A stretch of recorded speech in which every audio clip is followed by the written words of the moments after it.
এদেশে ছাত্র জনতা তাদেরকে ক্ষমতা বসিয়েছে, তাদের প্রধান দায়িত্ব হচ্ছে জনগণের অধিকার জনগণকে ফিরিয়ে দেওয়া। তো জনগণের অধিকার সবচেয়ে বড় অধিকার হচ্ছে ভোটের অধিকার। তাই জনগণের প্রত্যাশা যে যত দ্রুত সম্ভব এই সরকার এদেশের জনগণের ভোটের ক্ষমতা ফিরিয়ে দিয়ে একটি সংসদ নির্বাচন প্রতিষ্ঠা করে তাদের যথাশীঘ্র সম্ভব বিদায় নেওয়া। তাহলে এই সরকারও সম্মান মতো বিদায় নিতে পারবে, এদেশের জনগণও কিন্তু রক্ষা পাবে। যেই সরকার বা সরকারের সমর্থিত কিছু ব্যক্তিরা গোষ্ঠী নানাভাবে ইলেকশনকে কেন্দ্র করে নানা রকমের ষড়যন্ত্র শুরু করেছে। বুঝতে হবে যে গুরুত্ব কোনটা বেশি, স্থানীয় সরকার নয়, গুরুত্ব হচ্ছে জাতীয় সংসদের। এই জাতীয় সংসদ সরকার প্রতিষ্ঠা করে, আর যে সরকার বর্তমানে চলছে তারা কোনো কারো নির্বাচিত সরকার নয়। তাই প্রধান দায়িত্ব হচ্ছে জনগণকে সুযোগ দেওয়া, যাতে করে জনগণ তাদের নির্বাচিত প্রতিনিধি প্রেরণ করতে পারে সংসদে, তারা যাতে করে সরকার প্রতিষ্ঠা করে। এদেশে একটি সরকার প্রতিষ্ঠা করেছিল ফ্যাসিস্ট সরকার। সে ফ্যাসিস্ট সরকারের প্রধানমন্ত্রী নিজে দস্তখত করে সে তার দল আওয়ামী লীগকে হত্যা করে দিয়েছে। হত্যা করেছে আওয়ামী লীগকে শেখ হাসিনা। মাঠে আওয়ামী লীগ নাই।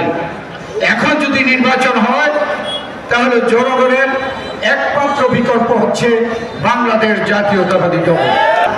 কোনোদিন কোনো এই ধরনের অন্তর্বর্তীকালীন সরকার দেশের সংস্কার করতে পারে না, শেষ করতে পারে না। জনগণের নির্বাচিত সরকার যে কোনো সংস্কার নিয়ে সেটাকে সম্পাদন করতে পারে। আমাদের যে দাবিগুলো, তার মধ্যে একটা দাবি হচ্ছে অতি দ্রুত একটি জাতীয় সরকারের নির্বাচনের রোড ম্যাপ ঘোষণা করা। শেখ হাসিনার ক্ষমতায় থেকে লুট করেছে, ব্যাংক লুট করেছে, টাকা লুট করেছে, বিদেশে পাচার করেছে। তার জন্য দেশে দুর্নীতি এবং তাদের দুঃশাসনের কারণে দেশে একটা অস্বস্তিকর পরিবেশ সৃষ্টি হয়েছিল। জনগণ আশা করেছিল এই সরকার সেটা থেকে জনগণকে পরিত্রাণ করবে, কিন্তু এখন কেউ বলতে পারবে না, এই সরকারের নেতারা বলতে পারবে না যে দেশে আইন শৃঙ্খলা এবং দ্রব্যমূল্য নিয়ন্ত্রণ হয়েছে। এই সরকার আইন শৃঙ্খলা নিয়ন্ত্রণ করতে পারে নাই, পুলিশ বিভাগকে নিয়ন্ত্রণ করতে পারে নাই। এখনো যে পরিমাণ পুলিশ আমাদের দরকার সেই পরিমাণ পুলিশ বাংলাদেশে নাই, দিতে পারে নাই। অতএব কোনো চুক্তি নাই।